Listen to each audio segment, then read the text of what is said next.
And with that, I want to introduce a gentleman who is listed by Texas Monthly as one of the top 25 most influential politicians and political advocates in our state. And he's a gentleman who's joined me a number of times on my program, and it's been a pleasure to have him on Chosen Generation, along with Tony McDonald, who is also working with Michael to fight the good fight, the president of Empower Texans, Mr. Michael Quinn Sullivan. Please give him a hand.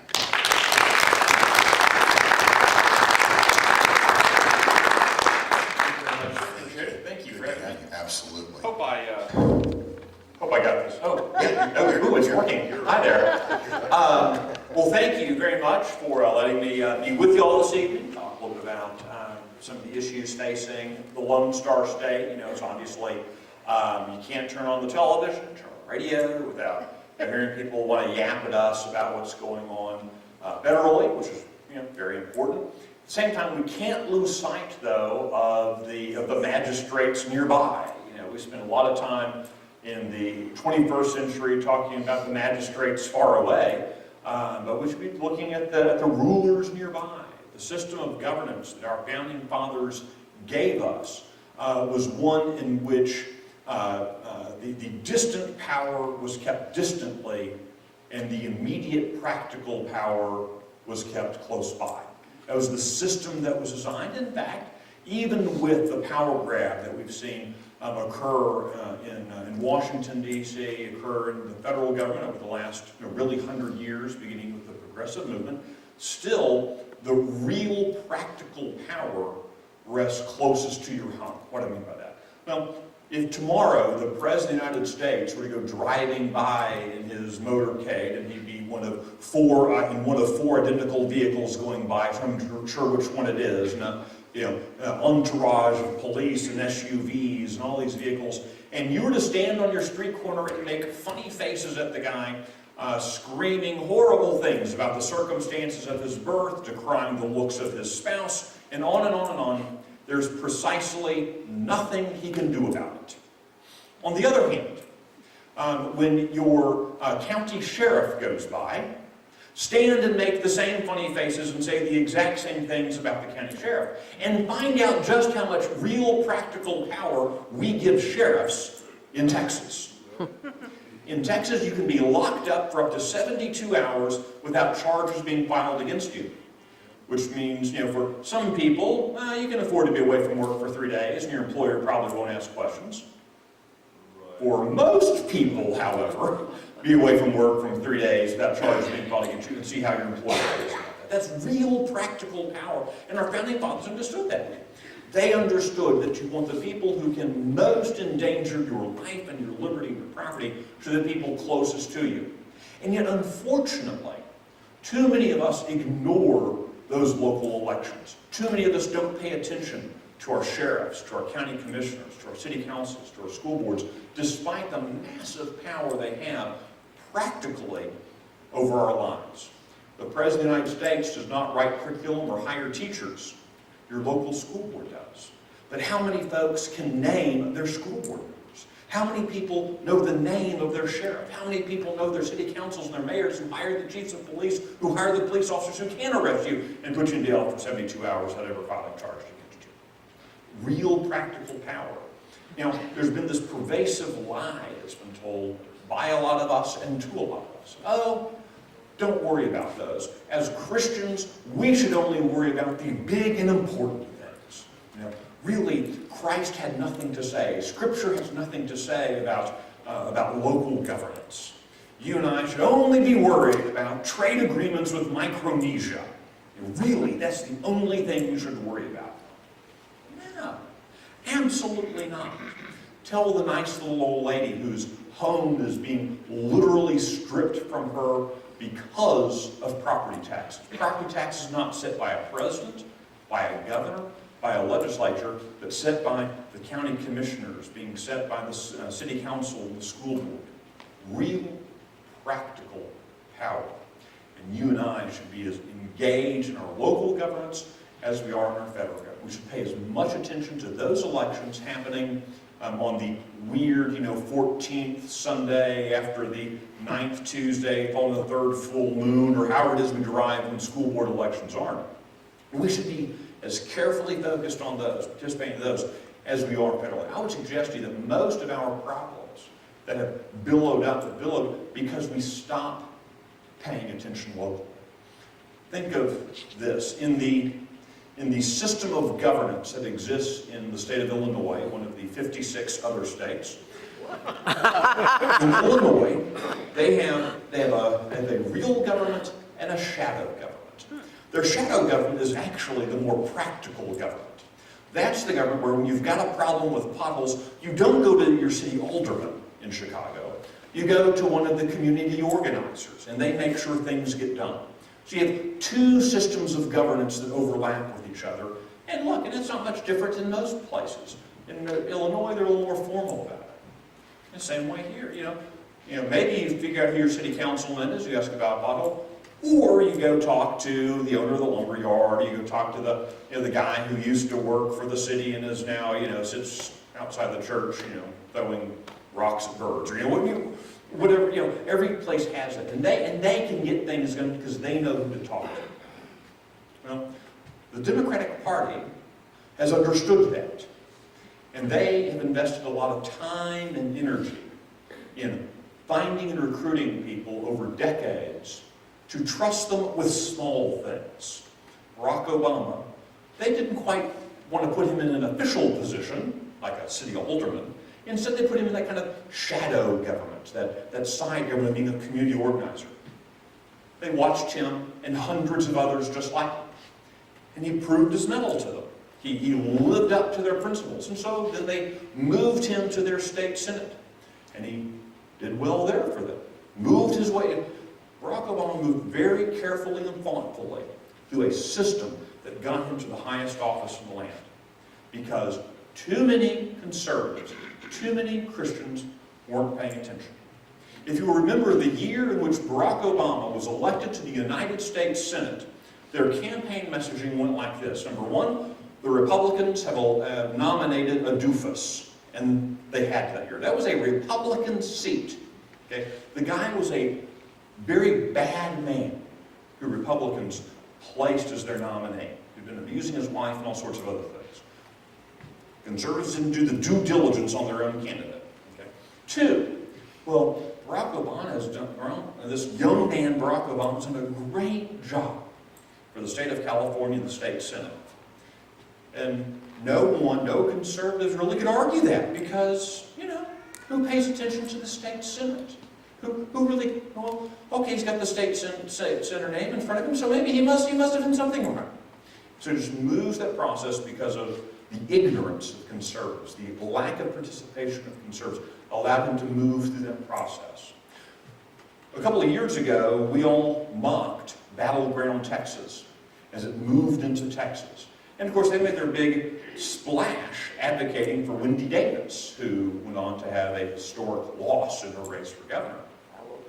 But Battleground Texas was not focused operationally on getting Wendy Davis elected to governor. They were focused on getting people elected to city councils and school boards. Finding people who'd be willing to run in these nonpartisan elections where 2% of the population turns out, and now they can see who's doing a good job, who's doing a bad job, and moving them through that process. Some of whom will, in a couple of years, be running as Democrats, and some of them will be running as Republicans. And you and I will say, well, gosh, Greg's been a city councilman. He must be competent. Now, I never voted for him.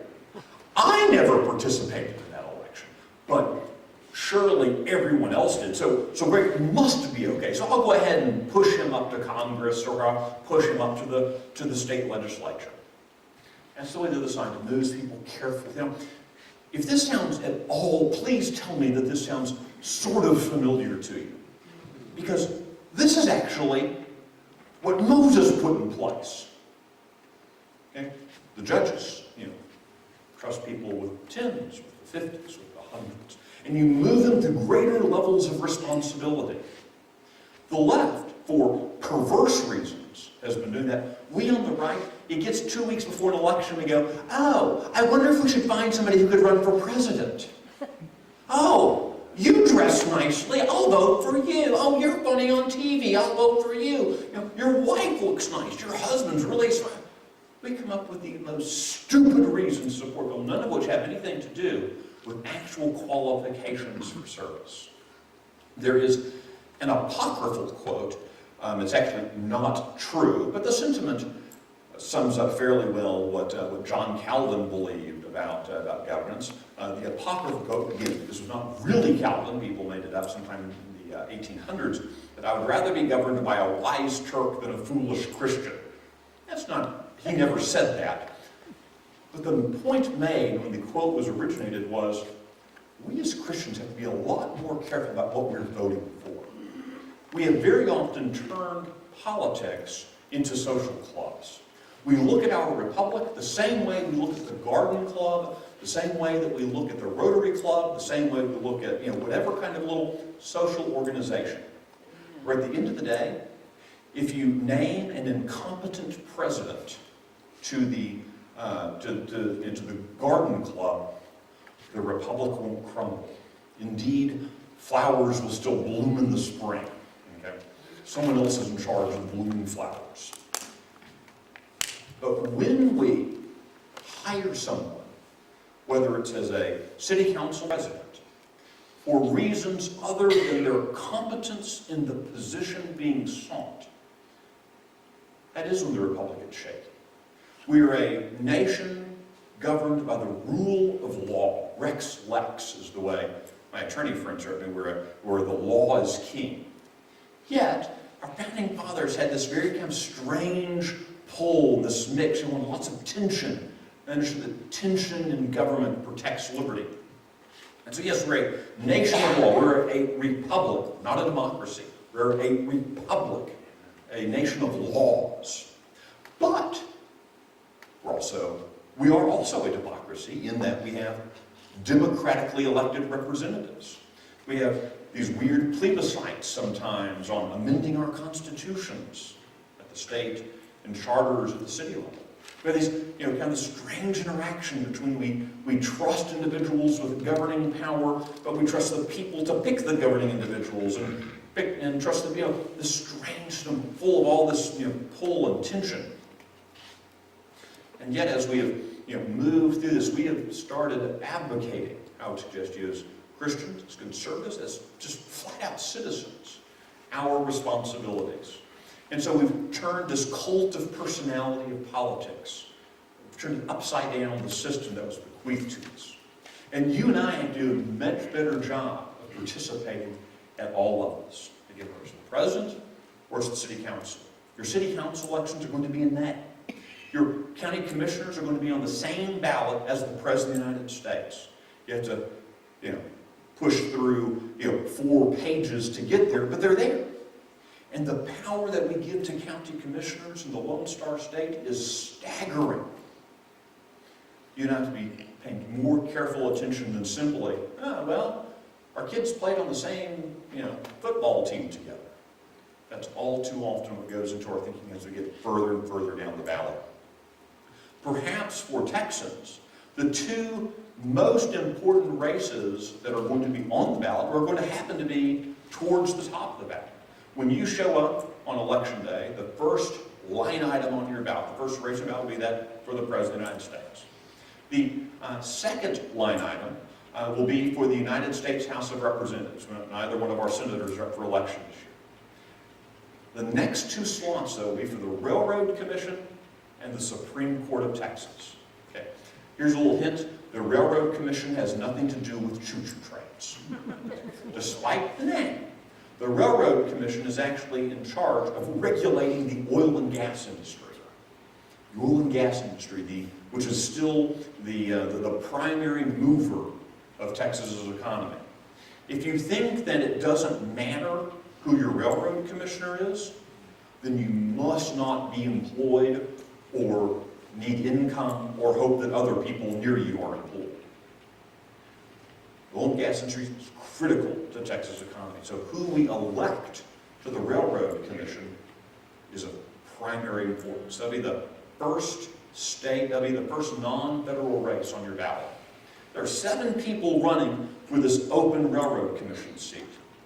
It's a lot of people you've got to spend the next 3 weeks researching to know who to correctly vote for. We can talk about those during Q&A or afterwards, or chat about each one. We haven't made an endorsement in that race yet.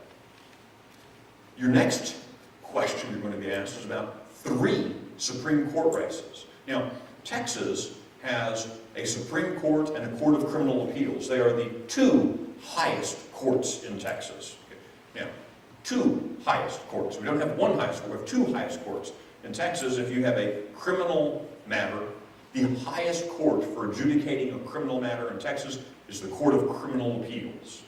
If you have a civil matter, the highest court for adjudicating civil issues is the Supreme Court. The Supreme Court never hears criminal matters, and the Court of Criminal Appeals never hears civil matters. There are 2, essentially, high courts in Texas. The Supreme Court, the civil court, comes next on the ballot. You've got 3 races there. You've got Eva Guzman, a fantastic constitutionalist, great conservative, who served with distinction on the court for the past 6 years, being challenged by a guy named Joe Poole, who's no real discernible qualifications other than being an attorney, being actually supported by a lot of Democrats to run in the Republican primary. His chief claim to family fame is that his dad was a Democrat congressman back in the 1960s, and Lake Joe Poole was named for him up in Dallas. That's kind of the biggest name, claim to fame you have for this guy.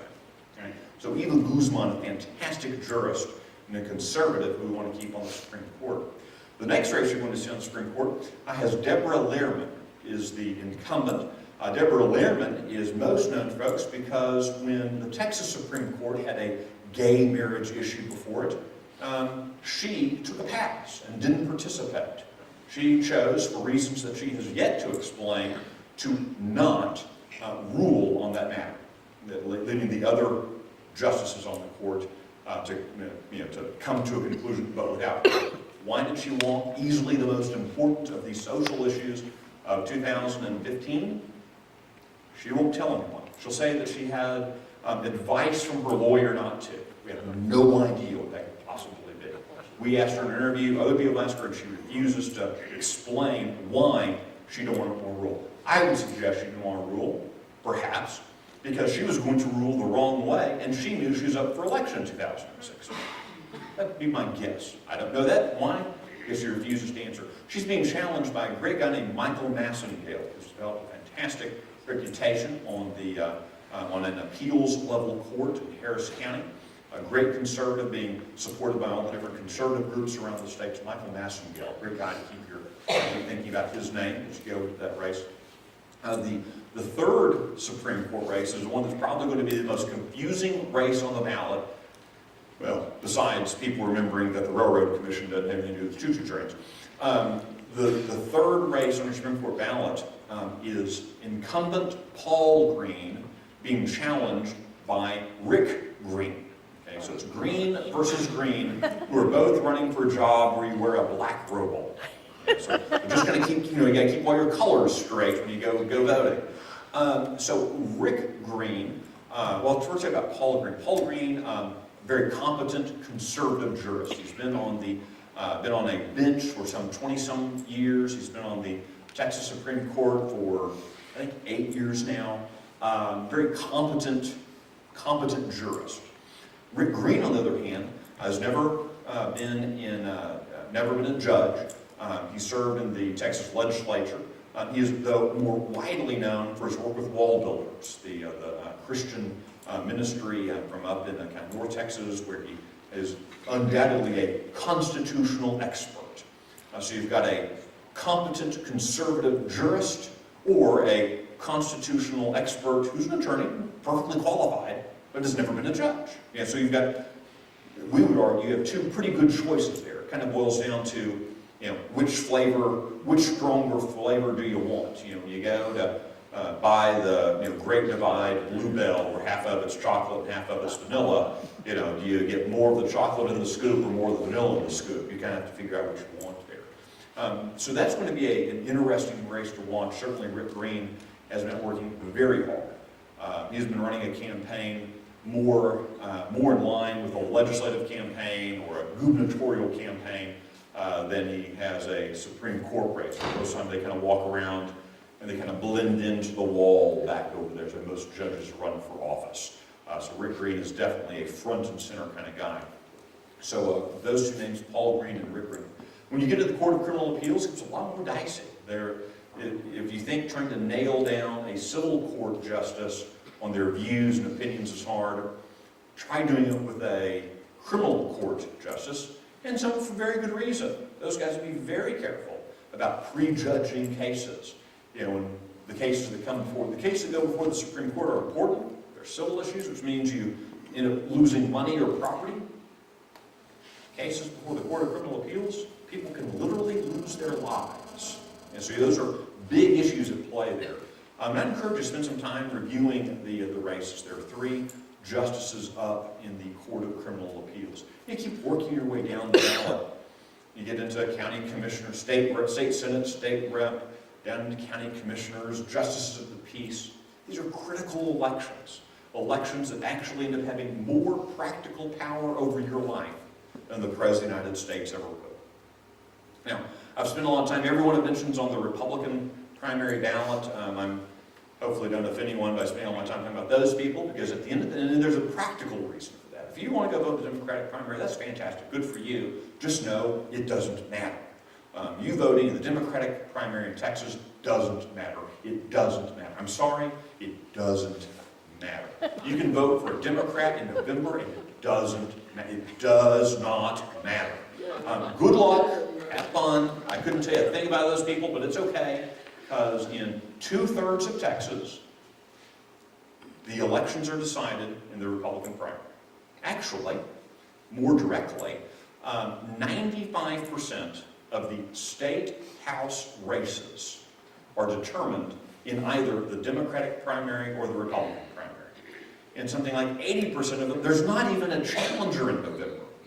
It is truly decided in the primary. Texas has forever been a fantastic one-party state. We were a one-party state when we were all Democrats. Some of us were conservative Democrats and some people were liberal Democrats. Eventually the conservative Democrats all kind of picked up and they took off the donkey and stuck on an elephant and they said, hey, we're Republicans now. And then more of those liberal Democrats started moving over, and now you had conservative Republicans, liberal Republicans, and then you have the Bernie Sanders Democratic Party. Yeah, I mean that's we're a one-party state. And so when we start talking about these elections, it's great to kind of, if you want to kind of see how the other half lives or the other 1/3 lives, and go look at the Democratic primary, that's great. Just know they don't matter. Maybe in some districts you will get to decide who the state representative is by voting in the Democratic primary. But they don't matter in terms of public policy. 98 of 150 seats in the Texas House of Representatives are held by Republicans. 20 of 31 seats in the Texas Senate are held by Republicans. So when your Republican state representative or your Republican state senator comes to you and bemoans the death of legislation and he blames the Democrats, you need to look at him and you need to say, you are a liar. Liar, liar, liar. Because in Texas, Democrats don't have to show up for legislative business and the day can proceed without them. They can't stop anything. The only thing Democrats can stop in Texas are constitutional amendments, because constitutional amendments require 101 votes in the Texas House. Democrats have, 2 votes more than necessary to do that. So, but most reforms, most of the things that conservatives, most things that Christians, most things that right-thinking people want to accomplish legislatively only need 76 votes. So when your Republican House member says, oh, well, We just couldn't get it done this session, whatever it might be. You need to have a very grown-up conversation with them about what the blazes they were spending their time doing, because they only needed 76 to get it done. And when you look at pro-life initiatives that were killed, sanctuary cities, where we allow illegal aliens to roam free without fear of deportation, that legislation went nowhere. When you do polling of Texans right now, and you ask about issues in district after district, I've seen statewide polls and then specific district polls, 50% of the people will say that banning sanctuary cities is the most important issue before the Texas legislature. Everything else comes in the teens or lower in terms of people's interest and positions. So you've got half of Texas. This is outside of party, by the way. This is not party specific. You've got half of Texas voters wanting sanctuary cities banned, and yet the Texas legislature, with 2/3 Republicans in both the House and the Senate, couldn't get it done. And that's where you and I have to have a serious grown-up conversation with them about why these reforms aren't moving forward. And I would suggest to you it's because they want to honor you with their lips, but ignore you with their power. And you and I have to do a much better job of letting them know that we see the delta between what they say and what they do, and that we are no longer satisfied with them feeding us pablum on the campaign trail, and us to enjoy it when they're not governing from our principles. But all these things begin with you and I being more engaged, you and I being more involved at every level. We can't just focus on the present. The present, we have to give 100% of our focus to the federal issues and 100% of our focus to curval issues. You and I are rulers in our system of government. Very often I hear folks say, well, Romans 13 says that Christians just need, to submit themselves to the governing authorities. And Romans 13 does say submit yourself to the governing authorities. The problem is that St. Paul was writing that letter to people who were the subjects of Nero. Nero, the man who took Christians, wrapped them in cloth, dipped them in oil, hung them from poles, and set them on fire to entertain his guests. Okay? That's who Paul was writing to, people who had no governing choices whatsoever. The unfortunate thing for Christians living in the United States of America is that in our system of government, you and I are the governing authorities. Our Declaration of Independence, both federally and the Texas Declaration of Independence from Mexico, our federal constitution and our state constitution, all include this thought. Powers of government derive from the people. You and I are ultimately responsible. And that when you and I don't participate, when you and I don't exercise our God-given responsibility to govern, someone else is. Not governing is the same as badly governing. So I would suggest that when we look up and down the ballot, when we look at the legislative session, when we look at local elections, look at city council meetings, you and I have an obligation to be engaged. You and I have more governing responsibility. Someday, we'll all stand before God and have to make an account for how we didn't use the power that He gave us. I would rather be the serf in the court of Nero than to be an American who has to stand before God and explain what I didn't do with the opportunity I had. Right. So I'd encourage you over the next 3 weeks, get engaged, get informed who these people are. There's a plethora of resources available. FreeVotersGuide.com, put together by my friends at Texas Values, or go to texasvalues.org. Fantastic resource. They do a great job of, in a very clear, clean, and discreet way, pulling in every race and asking great questions. Go to my website, powertexans.com. We're becoming more like the knuckle draggers with a big baseball bat with swinging bad guys. But we also, you can take a look at our endorsements and the rationale behind our endorsements, all those kind of things. Lots of great groups, Texas Right to Life, Eagle Forums, go down the list of all these fantastic groups, all these great resources that exist out there.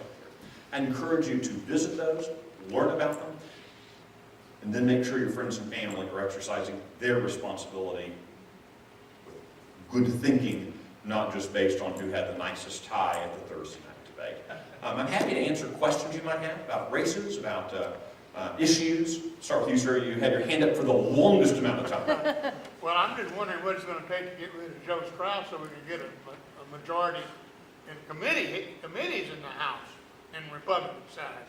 I go to jail when I shoot him, so I won't be. Democrats, 17, I think it is, by Republicans, and he's a Republican. Yeah, so he was asked about Joe Strauss, the Speaker of the Texas House. Joe Strauss, San Antonio Republican, maybe the most affable fellow you ever meet. He's a very nice guy to guess, have a martini with at the country club. As a leader, he is, well, he's good for the Democrats. Yeah. You can look at pro-life legislation that was stalled out by Strauss. He's not pro-life. To go down issue after issue after issue, where Joe Strauss works against conservatives. Makes it very clear. The only time Joe Strauss uses the word conservative to describe himself is when he's up for re-election and he has a challenger. Other than that, he is not a conservative. He is put in power by the Democrats. He was re-elected to the Texas House of Representatives by a bunch of Democrats coming into the Republican primary. So Joe Strauss is not a conservative. But Joe Strauss is one man. It does not account for the fact that you've got so many Republicans in the Texas House who support him. They support him. Well, he has goodies and the lobby. Well, yeah, of course the lobby likes him. They're all a bunch of liberals. Have you vetted his two opponents this time? Who's the man? Yeah, so he has two opponents in his primary.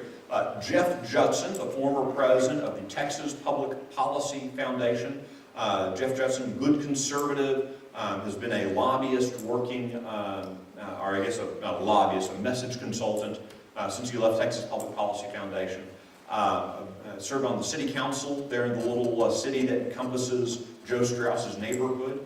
His wife is currently on the school board, so people are used to voting for Judsons. His family's been in San Antonio forever, so all the blue bloods know him. The other challenger is Sheila Bean, very strong conservative, involved with the Christian Coalition. She's a retired school teacher. Sheila Bean has an amazing work ethic. She worked a couple of years ago in a campaign, a fantastic story. She was out block walking. While stepping off of a curb, she twisted her ankle, fell, actually broke her ankle, went in, had it set. 2 days later, with a walking cast, she's back out walking towards. So, that's a work ethic you want. Both are fantastic candidates. I think that they are doing the right thing. They're talking about themselves, and they're talking about Joe Strauss. I think it's very likely to see a runoff there, and that's then Joe Strauss has a very hard time getting out of a runoff. Runoffs are not friendly for incumbents in Texas. Can we send them a few dollars? They have a website? They both have websites. I couldn't tell you what their websites are, but Jeff Judson and Sheila Bean. JeffJudson.com. I just interviewed him a couple hours ago. JeffJudson.com. Yeah, so both great. I would suggest you can't go wrong with either one of them. Yes, ma'am. So is it ultimately Andrew Murr, though, who represents us that will be voting? Yes. So he voted for Strauss. Yes, he did. We tried very hard to get him to vote against Strauss. And he did not listen to the constituents. So Luke 18 has a fantastic parable in which it's the parable of the widow, okay, and the widow has been wronged. It's a parable, so it's not real, this is parable is a story meant to make a point. So you have to assume that when Jesus tells a parable that what you see is what you get. So you have to assume, because it's a parable, that the woman had been wronged, that she had truly been wronged, that an injustice had been made against her. And so she went before the judge, and the judge ignored her. But Scripture says that she persisted in going before the judge. And the judge, who neither feared God nor feared man, according to the parable, decided that so that she would quit bugging him, Scripture would say bugging, this is the Michael Quinn Sullivan version of the Bible translation, not recommended for anything but heresy, that he would go ahead and give her justice so she'd leave him alone. Right? Now, Scripture goes on to explain there's another reason Christ told that parable. I would suggest you and I should take something from that, which is persistence is okay. In fact, persistence is expected. And that just because Andrew didn't listen to you previously, you got to keep on it. And the problem for us is, as conservatives, very often, well, he stopped listening. He didn't do what I wanted, so I'll just want to talk to him again. No, you and I are his employer, and you and I have an obligation to keep talking to him, to keep pushing him, so that when he goes in and once again votes wrong, he does so knowing, oh, I'm going to hear about it. Yeah. That's a horrible thing to say, and I'm being recorded, so I probably shouldn't say it, but I'll go and say it anyway. At the end of the day, if they're not going to do the right thing, they should at least become expected to having really bad days. And you and I, as the citizens, should make sure that every vote, whether you're talking about the first vote for speaker or the 107th vote, which is some legislation dealing with water rights, or go on down the line, whatever vote it is, you and I can be so involved and so engaged that they know that when they take the wrong vote, they're going to hear about it. Oh, and when they take the right vote, they're going to hear about that too. The same way my employees know that when they do the right thing, I tell them about it. When they do the wrong thing, I tell them about that too. And if they do more wrong things than right things, they find another job. They're doing more right things than wrong things, they get more money. So that's the way the real world works. But too often, again, we treat politics like a social club, where State Representative Bubba, his kids and my kids played football together, and his wife and my wife, and we went to high school. We find a zillion excuses to not pay attention to the job. None of us would run our business that way. No one hires for their business their buddy because he's their buddy. Now, it's nice when your employees can be your friends. It's nice when your boss can be your friend. But at the end of the day, that's not how anyone runs business. And it should certainly not be the way that we run our republic. Yes, sir. I'm Joe Strauss. I'm from San Antonio. And there is something going on quietly that you might not even be aware of. If you didn't know, the churches in San Antonio, when it came back to the mayor of San Antonio, we got Mayor Taylor elected in a very dramatic way and caught the whole Democratic powerhouse totally off guard. They met in my church. We had 120 pastors meet with Ivy. How legal the meeting was, I'm not certain, but we did it anyway. We plotted and planned with her. She was outspent 10-1. She had everything going against her, and we won. And we're taking that, and we're doing that with Jeff Judson. And so that is going on. We vetted both of the conservative candidates. They're both superb. I could go either way. But Jeff has really been working hard with pastors. I went to dinner with him. Several others did. We've written letters that have gone out just the other day in which we stand with him. And he is really working hard at that. He's got a tough battle to win, though. And he's being outspent badly. But we have an intertwined network in San Antonio among churches that if you take me out, because I've been one of the ones, then you don't hurt the network. We've intentionally done it this way.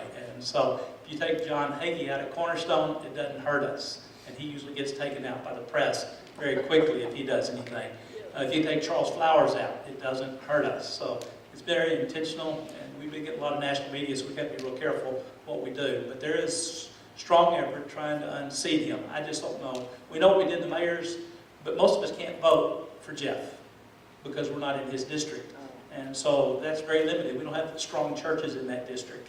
We have a few, but we're working on those, trying to get their people out. But the voter guides in your churches is what elected Mayor Ivy Taylor. Literally, we had 30,000 new evangelical voters in San Antonio the last mayor's election. I think we doubled or tripled the voter turnout at the last election. And our church was out voting. And half my church couldn't vote, the other half could because they live in the city. But we were able to do that. Now, it didn't help much in San Antonio because we have a very liberal city council, so we're now vetting candidates for that. But there is a try to get Jeff in. The other lady's superb, and if she gets there, that I will be right there with her too. The issue that we have to remember is that we need to take a long-term view of victory. And it's always befuddles me how, as Christians, and goodness, we all are more than excited about the idea of living to be 104 years old and then dying before we get to be with our Creator. And we're all okay with that, and so we make plans appropriately to be able to fully live out those 104 years. That's fantastic. That's great. But yet, when it comes to politics, we're incredibly short-sighted. In the mid-1950s, a small group went to Congress and said, we want a no-smoking section on international flights that originated in the United States. In the 1950s, no one flew internationally, and 65% of the people smoked. Okay? That small group was not interested in no-smoking sections. Like I studied economics and English at Texas A&M, but I understand that an airplane is a sealed aluminum tube. Okay? There is no smoking section. Okay? There's just a less smoking section. But that's not what those people want. They understood with 65% people smoking and 35% keeping their mouth shut, literally, that you couldn't ban tobacco, but that's what that group wanted. They wanted to ban tobacco. So they started where they could start, and they took a 50-year view at incrementally changing law, changing culture, changing law, changing law. They took this fantastic view of how to achieve their goals. And I would suggest you and I, willing as conservatives and as Christians with that kind of, with the general Great Commission cultural mandate, to be looking at how do we affect change over time. And as the pastor just said, maybe you can't do this. Well, it doesn't mean you stop. It doesn't mean you give up. What it means is, you plant a new church in the northern part of House District 121. It means you scour more carefully your Christmas card list and your your high school yearbook and other things, to find out friends you have who do live in that district. I'm one of those people you don't want to be on my Christmas card list, because about the middle of February, all those people get a note from me saying, did you know that you live in House District blank and that your state representative is a buffoon? Please go and vote against him or her. I do that. I feel like it's my obligation. You and I, if we believe in liberty, you and I should be willing to even do the impolite thing about talking about our faith and our politics with our friends. That's what we're called to do. It's a lie that you're not supposed to talk about your faith and politics, in polite company. No, that's when you should talk about it. That's when you absolutely should talk about it. Good work. Anyone else have a Else in question? submission? Fantastic. Any other questions? I've got another one. Depending on who becomes our president, if it should be Cruz, I understand that he has already said, or somebody said, that Don Willett, our Supreme Court Justice, would be appointed to the United States Supreme Court. So, You heard anything about that? well, obviously it's illegal for anyone running for office to offer or make a promise of employment.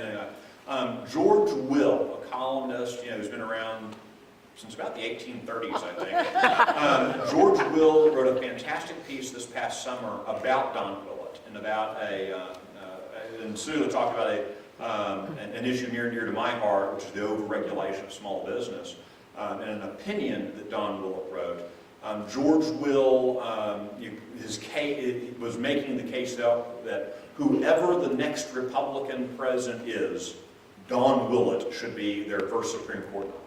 And they're absolutely right. Don Willett is far and away the best jurist I think I have ever seen in action. I'm one of these other guys that if I'm not looking at comptroller reports, I'm reading Supreme Court decisions.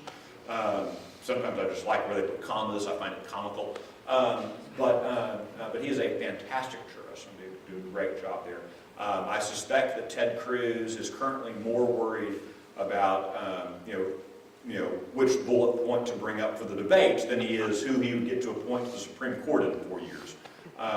But look, again, this is the kind of thing, though, you and I should not wait for for someone to be elected president before we start agitating for things like that. You and I should make sure that whenever we have the opportunity, whether it's in person or writing a letter or anything else, to advocate, hey, look, if you're going to be president of the United States, you either need to appoint this person or at least this kind of person. And you shouldn't be afraid to do that. And there's this, politicians will tell you, oh, letters don't matter. The same way your kid tells you, oh, spanking doesn't matter. Oh, yeah? I always tell you it doesn't matter when it matters, Politicians hate getting letters, particularly short, well thought out, typed, easy to read, big font, colors, that kind of thing. But a quick letter, a quick postcard. I always advise folks, even if you're going to write a letter and sign your name to it, put an envelope, write it the same length you would write a postcard. 50 words at most. And if you need to write 60 of those, do that. Nothing is easier to dismiss than the manifesto that comes from a constituent. The 900-page rambling "while I've got you" letter that covers everything, from the faking of the moon landing to the hole in the middle of the earth to the trash not being collected to whatever all happening under the sun, just sent away. Be short and sweet. Yeah.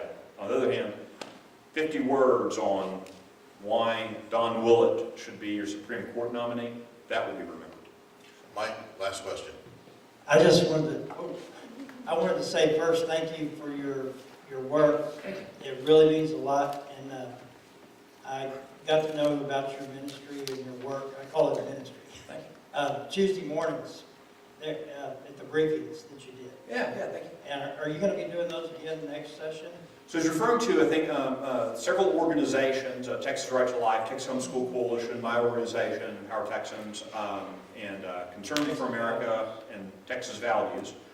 We all hosted we called First Amendment Tuesdays, where we would try to put on a little presentation about how to more effectively walk the halls of the Capitol as a citizen. Talk about some of the issues coming up that week, that sort of thing. We did it all last session, and our intention is to do it again this coming week. With small nonprofits, it's always a question of which one of us has a few extra bucks to put towards it. But look, a conference room with the La Quinta isn't that expensive. So we're hoping to get to do that again. Glad you enjoyed it. Well, it was very effective as far as I'm concerned. And I hesitate to ask because I don't know if you pick my guy for this district. For District 24 in the state race, have you? In the state senate? Yes. Race? We have actually made an endorsement. I would suggest you there are a number of good candidates running. So whenever we have an open seat, I always approach with trepidation doing an endorsement in an open seat. Just almost by definition, there are going to be several good people running. We endorsed Brent Mays for the. That's good. Yes. Make sure I can stretch out over here. Brent Mays, great guy. I'll be honest, I was not impressed with Brent Mays the first time I met him. I thought, I don't know, he's like a nice guy, kind of smart. Yeah. But the second time I talked to him, usually for me it's the opposite way. Politicians are really good at making the world collapse around to just you and them, and you feel like you're your best friend and that kind of stuff. You did not get the huggy, warm fuzzies from Brent Mays. On the other hand, what you got was a guy who's fairly competent, really smart. That's what I want to hire. When I hired a general counsel hired a lawyer a couple years ago, I was only interested in someone who would make sure that I didn't go to jail. That's all I cared about. I did not need to be friends with this person. Again, it's easy to get sucked back into that. Oh, well, I'm hiring my buddy. No, you're not. You're hiring a state senator. It's going to be a tough race, with their 732 people running or whatever in that race. So you can expect to have, the groundhog's going to pop up and you're going to have 2 more months of an election in SD24. But that's okay because you're going to have 2 more months of an election in the Railroad Commission, and just go down the line. You're going to have a couple of runoff races we'll be contending with. So if you're any of those cats that you're supporting in the SD24 race, at the end of the day, the state Senate districts are going to fall on, maybe screen punch 2 or 3, depending on your county, and how they lay out their little computer thingamajigs. So it starts getting hard for them, and that's where those cats really do need each one of you, not thinking, oh well, surely my next door neighbor knows to go vote for my candidate. They will only know if you tell them. So the word of mouth is incredibly important. There is not a person on the planet who doesn't know who's running for president of the United States. But you get something like state senate, county commissioner, your spouse may not know who's running for those positions unless you tell them. Who are you endorsing for railroad commission? Yes, who are endorsing? I know you said last minute. Look, you did not pull the iron hook and pull me on. No, you're good. He asked about who we are endorsing for the Railroad Commission. We have not yet issued an endorsement for someone. I will tell you who I absolutely am not voting for. It's a guy named Gary Gates. Gary Gates, he has run 6 times for public office, twice for school board, twice for state representative, twice for the state senate, lost every time. I tend to think, people closest to home go to elect you to something, why should I? That always kind of enters in my mind. But, I want to be charitable. He then, after his most recent loss, started a group called Texas Citizens Coalition, which has spent the past year advocating for the Strauss leadership team. His number one, and who he calls his number one advisor to his railroad commission race, is State Rep. Jim Keffer, one of Joe Strauss's henchmen, who was not seeking re-election because Keffer knew he was going to lose re-election. Gary Gates is who I'm absolutely not going to be voting for. There's a couple really competent people in that race. Wayne Christian is a former state legislator, strong conservative, strong constitutionalist, has had experience in oil and gas policy, energy policy, not the energy business, not the gas business, but has experience in policy in the legislature.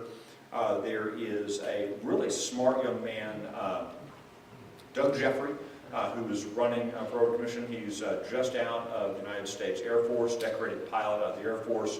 It was very cool visiting with him. I'm a military history nerd. We're kind of chatting about various stuff he did in the Air Force.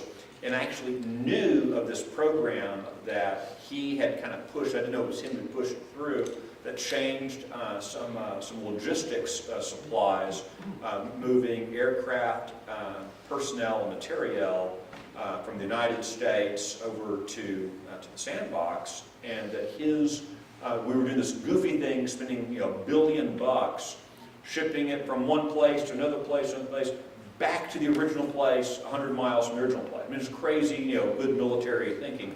So instead he said, well, let's cut out about 4 of those moves, just move it 100 miles and save a lot of money. Went all the way up to the Pentagon, finally got approved, and it's one of the biggest cost savings in the military in probably two decades. So a very smart fellow, guy who's at that point I think he was a major captain. You're not supposed to promote policy changes, but he did. So again, got a good character. I'm not sure he's ready to be elected in statewide office. He's literally been out of uniform for 18 months. But you've got some really good, smart, sharp folks running. Wayne Christian is who I would kind of suggest you take a careful look at. Leaning towards. You're leaning towards. Yeah, I'm leaning towards all sorts of people, but I would encourage you to look carefully at Wayne Christian. I have a question. Yes, sir. Obviously, the Strauss seat is critically important, and we've talked quite a while about needing to get him out in the primary. That's the key. What other House seats are you looking at strategically that you think are important? So there are 2 races that I would argue from a defense perspective, and then there are 3 races I would suggest from an offense perspective. The 2 defensive races, 2 races that are probably right now the tightest in terms of keeping good guys in. I mean, here's the encouraging thing for me is that a lot of we have now probably 25 just solid rock rib good guys in the Texas House. and the other team could only mount challenges to 6 of them. And of those 6, really only 2 of them are super competent. Matt Rinaldi, freshman, up in Dallas County, is being challenged again by the guy he defeated. So I mean, it's an interesting race, but Matt Rinaldi, great, top of everyone's rating index. Fantastic fellow. House District 115. The second race I would look at is Jonathan Stickland from Bedford. He's being challenged. I think Jonathan's going to be okay. I think Mr. Stickland's going to win that race. But he's being challenged by, interestingly, and this is actually a very interesting point to note, he's being challenged by a pastor who is, a preach repentance and forgiveness on Sundays, but on Monday through Saturdays during the campaign, he's been going out talking about Jonathan Stickland's sins from when Jonathan Stickland was a teenager. Oh. Sins that Jonathan Stickland, by the way, has been very open and front about a very sinful life he led for accepting Christ, and he's a family man, successful business owner, and yet here's this pastor, I would argue, bringing great shame to the name of Christ by out there being this great pastor on Sundays. That's what he wants everyone to know him as. His campaign is playing this horrific game that again I would argue does great damage to the name of Christ. So that's a race that I would put kind of the top 2. Maybe top 2 is the wrong way to say it. Those are 2 defense races that are the ones to kind of watch carefully. There are a couple other good guys being challenged. Molly White, she's probably got a very tough road ahead of her. Tony Tinderholt, also in the Metroplex. And then there's a couple others putting in for defense. On the offense perspective, this is where it gets a lot more exciting. The fellow who wanted to ban the First Amendment in Texas, he's being challenged, and we can go into greater detail later afterwards about what all he did there. Charlie Guerin, another one of Strauss's henchmen, has a very strong challenger. Byron Cook's being challenged by Thomas McNutt. If you drive up 35 in the Metroplex, you see the Collins Street Bakery there in Waco. That's a little chain based in Corsicana. They have 5 or 6 locations. Best icebox cherry cookies you'll ever eat. I put on about 50 pounds every time I drive by. And great coffee, but that's his family's business. That's Thomas McNutt and Byron Cook. Charlie Guerin's being challenged by Beau French. Beau French is a fantastic candidate. Charlie Guerin is a thug. He's a thug's thug. The last of the races I would highlight here from the challenging, Dan Flynn in East Texas. Dan Flynn used to be a solid conservative. A couple of years ago, he decided he wanted to be called chairman and wanted to be friendly with the lobby. He liked being taken out to dinner, I guess, more than he liked liberty. And so Dan, he liked being taken out to dinner more than he liked our liberty. And so he's completely sold out. The biggest thing that he has, I would point to, that he's done from a lesser perspective, he's the guy who went after Wallace Hall, the whistleblower who uncovered the financial malfeasance and cloud abuse, admissions scandal at the University of Texas. Dan went after him with both barrels, failed miserably, but still cost Wallace Hall a lot personally in terms of his name. And so Dan Flint has a very special place to corner because he's someone who, I'm not sure where Byron Cook and Charlie Guerin are coming from. Dan Flint is a guy who knows better, and traitors traitors are worse. Someone who's just wrong, that's one thing. David spoke about that. Yeah, that's right. If you hadn't been my brother, I wouldn't have hurt as bad, but you stabbed me in the back. That's right. Back in the back, we have little brochures. If they want to learn more about our organization.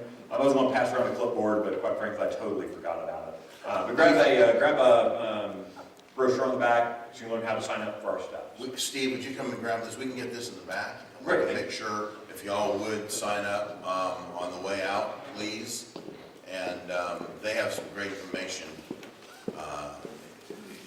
You guys are a stalwart in our state. We need you desperately. Well, thanks, Chris. Nice to be in the fight with you. I thank you. Good hand.